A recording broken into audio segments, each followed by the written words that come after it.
नमस्कार दोस्तों, N Santoshi education Heights में आपका स्वागत है। ठीक है, आप लोगों को पता है आपकी डेट आ गई है, नहीं पता है तो आप देख लीजिए, ऐसे पता होगा आपको। ठीक है, ये कल ही आपकी डेट आ गई 19 मार्च को। ठीक है, आज कितनी तारीख है? आज आपका 20 मार्च है। और ये आपका जो एग्ज़ाम डिसाइड हुआ है 27 जुलाई 2025 को होगा, रविवार है। एक ही सत्र में होने वाला है, सुबह 9:30 से 12:30 तक होना है और 75 जिले में होना है। ठीक है, डेट आपकी फाइनल आ चुकी है, आपको जी जान से लगना पड़ेगा तभी होगा। और यहाँ पे भी लिख दिया गया है 27 जुलाई को एग्ज़ाम है। ठीक है, बाकी वही डिटेल जहाँ पे लिखी है वही यहाँ पे लिखी, देख लेंगे। और टेस्ट सीरीज़ के लिए रेडी हो जाइए, उसका हमने इसी चैनल पे काफ़ी सारे कंटेंट अपलोड कर दिए हैं, चाहे कोई भी सब्जेक्ट हो, प्लेलिस्ट बनी हुई है, आप जाके देख सकते हैं। तो हम क्या करने वाले थे, हम उसकी बात करने वाले थे। जो समीक्षा अधिकारी एग्ज़ाम है, पेपर है जो भी अभी तक हुआ है, सॉल्व पेपर उनके। ठीक है, ये YTC का है। ठीक है, YTC का है, यूथ टाइम कमीशन का। ठीक है, तो जितने भी हैं हम सबको करने वाले हैं। तो आज हम किसका करेंगे? 2000 ये जो निरस्त हुआ था 23 वाला एग्ज़ाम है उसको देखेंगे। ठीक है, और हम दोनों देखेंगे, ये नहीं ऐसा कि एक ही नहीं, दोनों देखने वाले हैं। ठीक है, समान हिंदी और समान अध्ययन, क्योंकि अब पैटर्न चेंज हो गया है और एक ही में सब्जेक्ट आएगा, एक ही में साथ देना है, तो इस तरह से हम करेंगे। और इसमें पहले बता दूं कि जो रीजनिंग के क्वेश्चन 10 क्वेश्चन होते हैं उनको हम छोड़ते हुए चलेंगे, उन्हें किसी और वीडियो में सेपरेट करेंगे। ठीक है, ये 2023 वाला जो निरस्त हुआ था, कैंसिल हो गया था, उसका है। और व्याख्यात्मक हल के साथ में है, यहाँ पे डेट तक देख सकते हैं। चलिए शुरू करते हैं। PDF के लिए आप टेलीग्राम से जो ले सकते हैं, लिंक आपको डिस्क्रिप्शन में दिया हुआ है। चैनल पर नए हैं सब्सक्राइब जरूर कर लीजिएगा, क्योंकि आने वाले टाइम में आरओ के लिए बहुत इंपॉर्टेंट चैनल होने वाला है ये। ठीक है, और भी PCS जो स्टेट PCS हैं उसके लिए भी इंपॉर्टेंट है। साथ में आपका 12 अक्टूबर को UP PCS का भी एग्जाम लगा हुआ है, उसके लिए ये वीडियो काफ़ी इंपॉर्टेंट होगी। चलिए शुरू करते हैं। तो पहले ही क्वेश्चन क्या है, कथन और कारण के साथ पूछा गया है। ठीक है, कथन और कारण के साथ पूछा गया है। क्या बोला है? ए, जैसे जैसे ऊंचाई बढ़ती है पानी का क्वथनांक घटता है। ऊंचाई के साथ वायुमंडल दाब घटता बढ़ता है। ठीक है, तो इसका आंसर क्या है? ए सही है, किंतु आर असत्य है। क्यों है, देखते हैं अभी। दाब की सतह, किसी सतह के एकांत क्षेत्रफल पर लगने वाले बल को कहते हैं। पृथ्वी सतह से ऊपर जाने वाले वायुमंडलीय दाब कम होता है, जिस कारण क्वथनांक घट जाता है। इस प्रकार कथन सही है और कारण गलत है। वायुमंडलीय दाब के जैसे उदाहरण, पहाड़ों में खाना बनाने में कठिनाई होती है। वायुमंडल में बैठे यात्री में फाउंटेन पेन से स्याही से रिसाव होना इत्यादि, ये सब इसके कुछ एग्जाम्पल हैं। ठीक है, नेक्स्ट चलते हैं। कौन से शहर वर्तमान में अफगानिस्तान में स्थित नहीं है? ठीक है, नहीं पूछा है, ध्यान रखेंगे। गजनी, फरगना, कंधार और समरकंद। ठीक है, तो इसमें से जो आपका जो एक फरगना है और कौन सा ये समरकंद, ये नहीं है अफगानिस्तान में। तो कहाँ है, देखते हैं। वर्तमान समय में अफगानिस्तान में गजनी और कंधार शहर स्थित हैं, जबकि फरगना और समरकंद मध्य एशिया देश के उज्बेकिस्तान में स्थित है। मुगलों का संबंध मूल रूप से फरगना और समरकंद से रहा है। ठीक है, ये मूल संबंधित शहर हैं। नेक्स्ट चलते हैं। सैयद वंश के सुल्तानों का सही कालक्रम क्या है? ठीक है, खिज खां, मोहम्मद शाह, मुबारक शाह, अलाउद्दीन आलम शाह। ठीक है, तो इसका आंसर वैसे क्या है, एकदम सही से सम्मिलित हैं। अभी देखते हैं, टाइम इसी देख लेते हैं इनका एरा। खिजका का कार्यकाल कितना होता है? 14 से 21 तक। मुबारक शाह का 1421 से 34 तक। मोहम्मद शाह का 1434 से 45 तक। और जो अलाउद्दीन आलम शाह है उसका 1445 से 51 तक रहता है। नेक्स्ट चलते हैं। भूरे, हरे और काले रंग के पहने दूसरे तीसरे छल्ले के साथ रंग कोडित कार्बन प्रतिरोधी पर 15 वोल्ट का वोल्टेज लगाया जाता है। प्रतिरोध का माध्यम से प्रवाहित होने वाली धारा क्या रहेगी? ठीक है, तो कितनी रहेगी? 1 एम्पियर रहेगी। ठीक है, धारा वोल्टेज प्रतिरोध 15 वोल्ट में 1 एम्पियर। ठीक है, ये आप देख लेंगे, फॉर्मूला है। नेक्स्ट चलते हैं। निम्नलिखित प्रकार के क्षरण पर विचार करना है तथा इस प्रकार के जो क्षरण के कारण खेत में मिट्टी का नुकसान को बढ़ते क्रम में संदर्भ के सही क्रम में व्यवस्थित भी करना है। ठीक है, अनुलक्षिका चरण, अपर्दन, बौछारी क्षरण, नालिका क्षरण, परत क्षरण। ठीक है, इनको विचार करना है। तो इसमें से आंसर क्या दिया हुआ है? इसमें पहले यहाँ पर देख लेते हैं। बौछारी क्षरण, पतर क्षरण, नालिका क्षरण और अवनालिका क्षरण और साथ में धारा क्षरण। तो इनके कुछ सीक्वेंस है। भारत के महान न्यायवादी के संदर्भ में कथनों पर विचार करना है।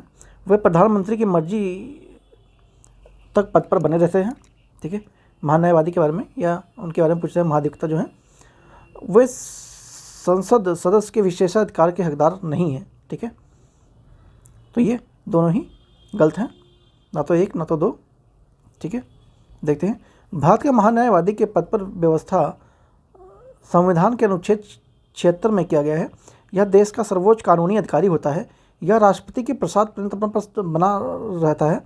संसद के दोनों सदनों में बोलने या कार्यवाही में भाग लेने दोनों में संयुक्त बैठक मताधिकार के बगैर भाग लेने का अधिकार इसको है, महान्यायवादी को। ठीक है, साथ में एक संसद सदस्य की तरह ही सभी भत्ते का विशेष अधिकार भी वह अधिकारी पाता है। ठीक है, मतलब वो आर्टिकल 76 के तहत उसको संविधान में व्यवस्था किया गया और राष्ट्रपति के प्रसाद पर तो धारण करेगा ही, और साथ में उसको संविधान के सभा में बैठने का भी मताधिकार है, भले ही वो वोट नहीं कर सकता है। बाकी जैसे बाकी के संसद होते हैं उन्हीं की तरह जो महान्यायवादी होता है उसको भी अधिकार होता है। ठीक है, संसद में भाग लेने के लिए, बस वहाँ कुछ अपना बोल नहीं सकता है, बाकी और सुनने का अधिकार है। नेक्स्ट चलते हैं। स्विमिंग पूल के वास्तविक गहराई से कम गहरा प्रतीत होने के कारण क्या होता है? ठीक है, तो किसके बाद अपवर्तन कारण होता है। ठीक है, रिफ्लेक्शन के कारण। स्विमिंग पूल के वास्तविक गहराई से कम गहरा प्रतीत होने के कारण अपवर्तन है। प्रकाश के अपवर्तन के कारण घटने वाली अन्य घटनाएं, जैसे किसी बर्तन के तली पर पड़े सिक्के के ऊपर उठा हुआ दिखाई देना। आपने देखा होगा कभी बर्तन में तली पे सिक्का पड़ा तो आपको लगता है कि ऊपर दिख रहा है। नदी तली में पड़ी हुई मछली वास्तविक गहराई से ऊपर उठी हुई दिखाई देती है।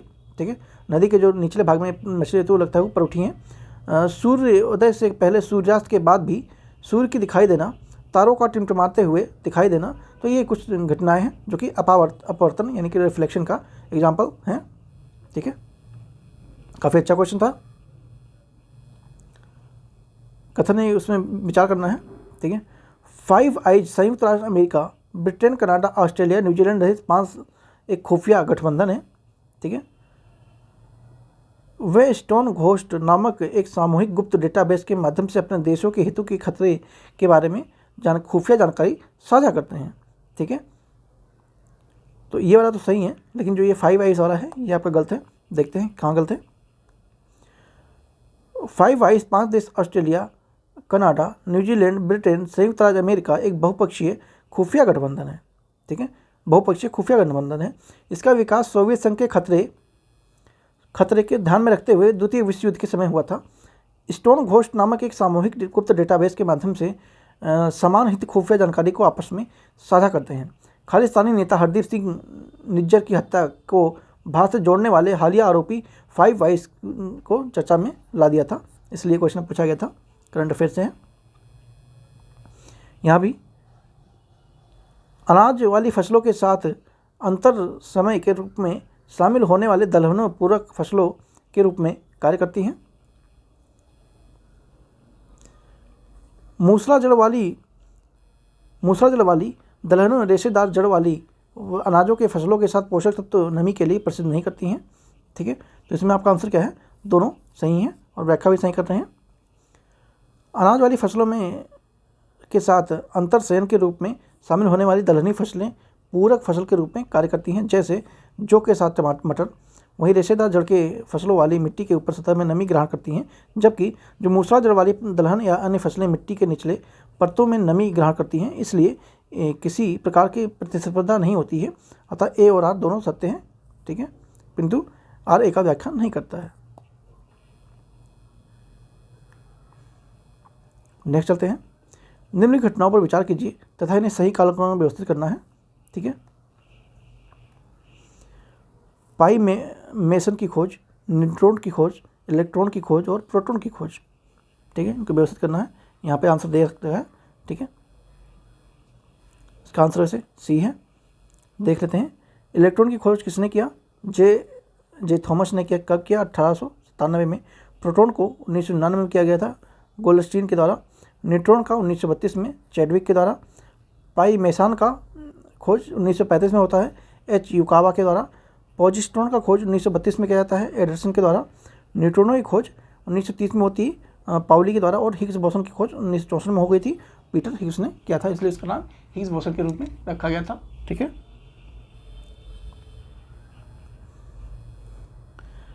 फिर से कारण अब कहते हैं दक्षिण अफ्रीका के संघर्षों के गांधी जी को राष्ट्रीय आंदोलन का नेतृत्व के लिए तैयार किया गया। दक्षिण अफ्रीका को भारतीय के जुझारूपन को देखकर गांधी जी को यह विश्वास हो गया था कि जो भारतीय हैं, जनता है, किसी उद्देश्य के लिए जुझाव, संघर्ष और बलिदान के लिए तैयार हो जाएंगे। ठीक है, तो इसमें दोनों ही सही हैं। गांधी द्वारा दक्षिण अफ्रीका में अपने प्रवास के दौरान किए गए आंदोलनों में भारत में राष्ट्रीय आंदोलन के नेतृत्व करने के लिए पृष्ठभूमि का अनुभव प्रदान किया था। दक्षिण अफ्रीका के अनुभव में उन्हीं भारतीय जुझारू को संघर्ष में बलिदान विश्वास दिलाया और इस प्रकार कथन और कड़न दोनों ही सही व्याख्या करते हैं। ठीक है, जैसे हमने कहा था कि हम रीजनिंग वाला पोर्शन को छोड़ देंगे। ठीक है, आगे बढ़ते हैं। यहाँ पे एक ही क्वेश्चन दिया हुआ है और बाकी क्वेश्चन आगे हैं। ठीक है, सूची 1 को 2 से सुमेल करना है। जय सिंह वर्मा, ट्रेंस फ्रॉम बनाना, मनोज नाथ, थेम्स थ्रविन और डॉक्टर मोहम्मद मोइजू। ठीक है, ये कुछ इंपॉर्टेंट है। अभी देखते हैं यहाँ पर इसका आंसर। इसका आंसर वैसे सी है। जय वर्मा कौन है? ये रेलवे बोर्ड की पहली महिला अध्यक्ष हुआ करती थी। ठीक, कौन है? रेलवे बोर्ड की पहली महिला अध्यक्ष हैं। मनोज नाथ ये ट्रेल्स फ्रॉम बनाना रिपब्लिक के हैं और जो थेया थाविसन है ये थाईलैंड के प्रधानमंत्री हैं और डॉक्टर मोहम्मद मोइजू ये मालदीव के राष्ट्रपति हैं। ठीक है, ये कुछ इंपॉर्टेंट करंट अफेयर से क्वेश्चन आया हुआ था। फिर सेकंड क्वेश्चन में भी यही है, अनुसंधान है और सिटी शहर हैं। ठीक है, तो इसमें बताना कितने वो सुमेलित हैं। ठीक है, तो 3 इसमें सुमेलित हैं। एक कौन सा नहीं है? जो डी वाला है ये सुमेलित नहीं है। सूक्ष्म अनुसंधान संस्थान ये जोधपुर में है।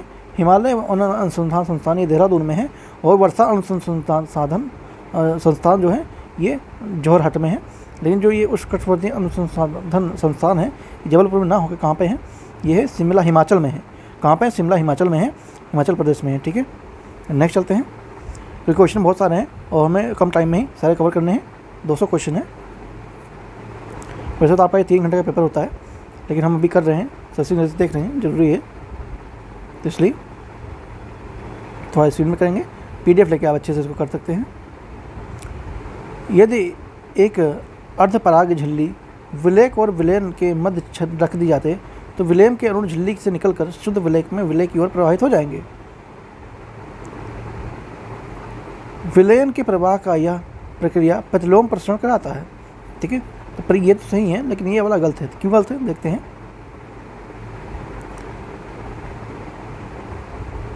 यदि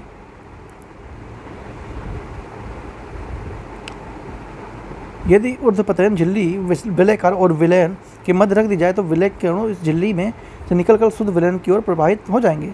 इस प्रकार से कथन एक सही है, वही कथन प्रवाह की ओर यह प्रक्रिया प्रसरण कराती है।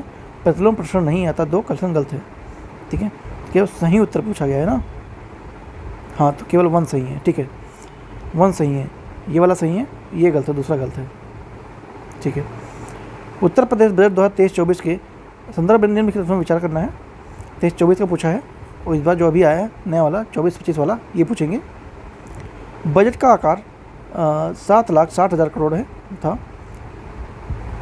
राजकोषीय घाटा 84,08,883.6 करोड़ रहने का अनुमान है। ठीक है, कौन सा था इसमें से? तो ये आपका बी वाला ऑप्शन सही है, यानी कि केवल 2 सही है। नेक्स्ट चलते हैं।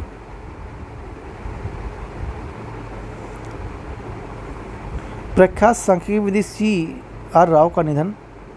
ठीक है, इसको मिलाना है। बिंदुश्री पाठक काफ़ी फेमस थी। 15 अगस्त 2023 को होता है इनका। ठीक है, हमें मोटा मोटा आंसर को देखना है, क्या आंसर था उस समय का। ठीक है, क्योंकि आंसर किसी को नहीं पता था, तो आंसर मोटा मोटा देखना है। भाई क्वेश्चन तो आप खुद ही पढ़ लेंगे, टाइम को आने से कोई मतलब है नहीं। तो बिंदुश्री पाठक उस समय चर्चा में थी। ये 15 अगस्त 2023 को इनका निधन होता है। CR राव का भी निधन होता है 22 अगस्त 2023 को। उस्ताद अली जाकिर हैदर अली का निधन ये 8 सितंबर 2023 को होता है। साथ में MS स्वामीनाथन का निधन ये 28 सितंबर 2023 को हो जाता है। तो इसलिए ये लोग चर्चा में थे, इसलिए आपसे पूछा गया है। घटनाओं पर कालक्रम अनुसार व्यवस्थित करना है, क्रोनोलॉजी पूछ लिया है रिसेंट का। बीज गुणन चरणों के निम्नलिखित घटनाओं पर विचार करें, उन्हें प्रारंभिक चरण के अंतिम चरण तक कालक्रम में दर्शाना है। ठीक है, देखते हैं यहाँ पर डायरेक्ट आंसर पर चलते हैं। बीज गुणन के चरण के प्रारंभिक चरण से अंतिम चरण को दर्शाना है। वैसे तो इसका आंसर चौथे फिर पहला और वो दूसरा फिर तीसरा है। केंद्रक बीजक होता है, फिर प्रजनन बीजक होता है, उसके बाद आधारणीय बीजक होता है, फिर पंजीकरण बीजक होता है, ठीक है, उसके बाद प्रमाणिक बीजकरण होता है। नेक्स्ट चलते हैं। कथन कारण है, भारत में विश्व में जूट का सबसे बड़ा उत्पादक है। भारत में जूट उत्पादन पीली क्रांति के कारण बढ़ा था, ठीक है, तो ये तो मुझे गलत लग रहा है, बाकी देखते हैं। हाँ, ए सत्य किंतु आर असत्य है, ठीक है, सही है। भारत विश्व जूट का सबसे बड़ा उत्पादक राष्ट्र है। इसके बाद क्रमशः बांग्लादेश, चीन, उज्बेकिस्तान, नेपाल आदि के स्थान आता है। राज्यों में पश्चिम बंगाल, बिहार, असम प्रमुख जूट उत्पादक राज्य है। पीली क्रांति का संबंध तिलहन के उत्पादन से है, जबकि जूट का उत्पादन में वृद्धि के लिए गोल्डन फाइबर क्रांति की शुरुआत की गई थी।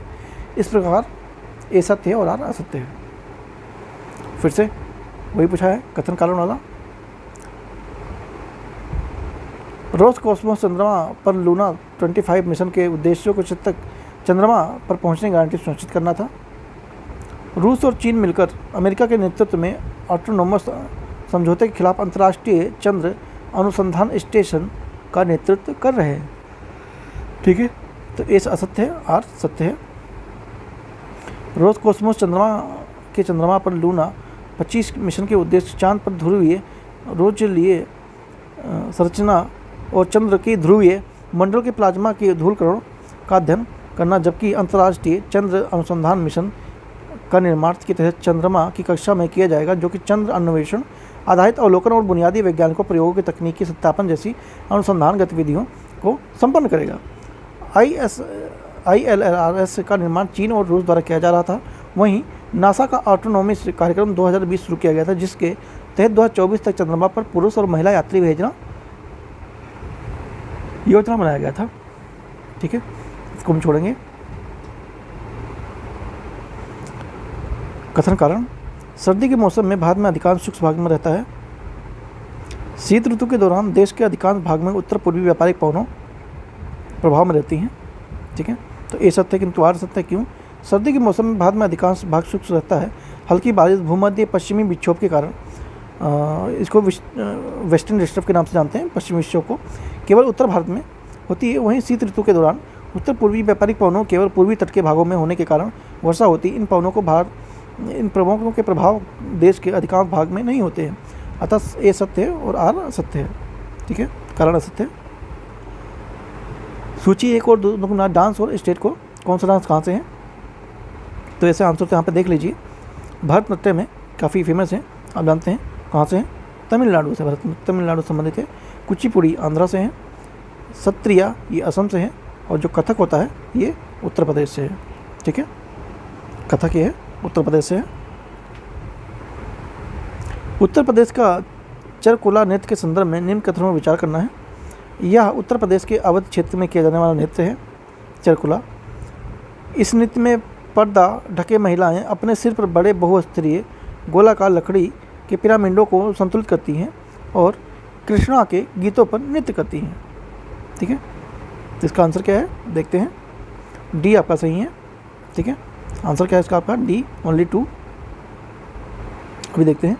चारकुला नृत्य उत्तर प्रदेश के व्रज क्षेत्र में किया जाता है। इस नृत्य में पर्दा घूंघट की हुई महिलाएं अपने सिर पर बड़े एवं लंबे बहुस्तरीय गोलाकार लकड़ी के पिरामिडों को संतुलित करती हैं हुई कृष्ण के गीतों का नृत्य करती हैं। यह नृत्य होली की दूज पर किया जाता है। नृत्य के साथ रसिया गीत भी गाए जाते हैं, ठीक है, नृत्य के साथ रसिया गीत भी गाए जाते हैं, इसको हम छोड़ते हैं। हिमालय की उत्तरी ढलानों पर दक्षिणी ढलानों की तुलना में अधिक घना वनस्पति का आवरण है। हिमालय के दक्षिणी ढलानों पर उत्तरी ढलानों पर अधिक वर्षा होती है, ठीक है, इसका आंसर क्या है, ए असत्य है किंतु आर, ए असत्य है और आर सत्य है। हिमालय के उत्तरी ढलानों पर दक्षिणी ढलानों की तुलना में कम वनस्पति का आवरण है। इस कारण इसका उत्तरी ढलान वर्षा की मात्रा में कम होना है। हिमालय के दक्षिणी ढलानों पर उत्तरी पश्चिमी मानसून के कारण वर्षा पर्याप्त होती है, इसलिए यहाँ वनस्पति का आवरण काफ़ी घना है, ठीक है। संवाद कौमुदी एक बंगाली साप्ताहिक संपादक राजा राम मोहन राय थे। विधवा जलाने की प्रथा निंदा करते हुए उनके लेख इस प्रकार प्रकाशित हुए। ठीक है, तो इसका आंसर आपका क्या है, ए है। सन 1921 में राजा राममोहन राय ने अपने विचारों को लोगों को पहुंचाने के उद्देश्य से संवाद कौमुदी नामक एक बंगाली साप्ताहिक पत्रिका संपादन किया। सुधारवादी समाचार पत्र था, जिसके माध्यम से उन्होंने सती प्रथा को निंदा की और समाप्ति के अभियान चलाया था। ठीक है, सूची 1 को 2 सम्मिलित करना है। फुफुत उल सल्तनानी, क्वेश्चन को ना पढ़ते हुए हम डायरेक्ट आंसर पर चलते हैं। आंसर सी है वैसे। फतू ए उस्लानी, ये अब्दुल मलिक इमासी से संबंधित है। और जो फुतुहात ए फ़िरोज़ शाही, ये फ़िरोज़ शाह तुगलक से है। तारीख़ है फ़िरोज़ शाही, ये ज़ियाउद्दीन बर्नी से है। खजैल उल फतूह, ये अमीर खुसरो संबंधित है। थोड़ा अजीब नाम है, लेकिन पेपर पास करना है तो ध्यान रखना चाहिए।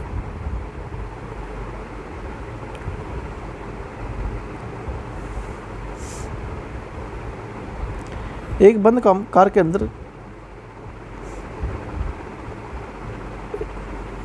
इसका हमें एक ऑप्शन यही छोड़ा है।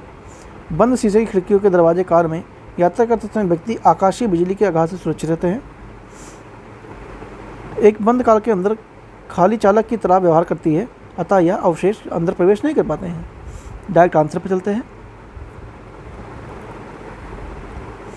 किसी खोखले चालक के भीतर विद्युत क्षेत्र शून्य होता है और यदि अवशेषित किया जाए तो संपूर्ण आवेश उसके बाहरी पृष्ठ पर रहता है। दरअसल बंद शीशे की खिड़कियां एक दरवाजे वाली कार के खोलने के चालक के रूप में व्यवहार करती हैं। इसी कारण उसमें बैठे हुए व्यक्ति आकाशीय बिजली के आघात से सुरक्षित रहते हैं। अतः खोखला गोला एक विद्युत परीक्षक इलेक्ट्रिक शीट की प्रकृति होती है। ठीक है, यूरोप में राइन नदी के संदर्भ में निम्न में कौन सा सही है? राइन नदी उत्तरी जर्मनी की औद्योगिक गतिविधियों के लिए महत्वपूर्ण मार्ग है। रोटरमैप बंदरगाह एक राइन नदी के मुहाने पर स्थित है। ठीक है, तो इसमें दोनों आपका सही है। राइन नदी उद्गम स्थल उत्तर पूर्व उद्गम अल्प्स पर्वत से है और यह यूरोप का सबसे व्यस्त पर्वत है। असल मार्ग राइन और रूस जर्मनी के प्रमुख औद्योगिक शहर यहीं से हैं। अधिकांश जनसंख्या निवास करती है। फ्रैंकफर्ट जर्मनी के प्रमुख औद्योगिक क्षेत्रों में बेसिन में बसती है। वान और बेसल शहर इसी नदी के तट पर हैं। नीदरलैंड के इसके मुहाने पर रटरडॉम बंदरगाह स्थित है। ठीक है, तो 1 और 2 दोनों सही हैं। देखिए स्टोरेज इशू हो रहा है इस समय। ठीक है, टैबलेट में स्टोरेज इशू है, तो हम वीडियो को यहीं पे समाप्त करते हैं। ठीक है, हमने कितना क्वेश्चन कर लिया है? 30 क्वेश्चन कर लिए हैं। बाकी हम नेक्स्ट वीडियो करेंगे। अगर आप वीडियो को पसंद करेंगे तो मैं आगे की सीरीज़ के जितने भी हैं सारे सॉल्व ईयर के कराएंगे। ठीक है, इसी चैनल पे। तो मिलते हैं नेक्स्ट वीडियो में। सी यू सून। सब्सक्राइब जरूर कर लीजिएगा।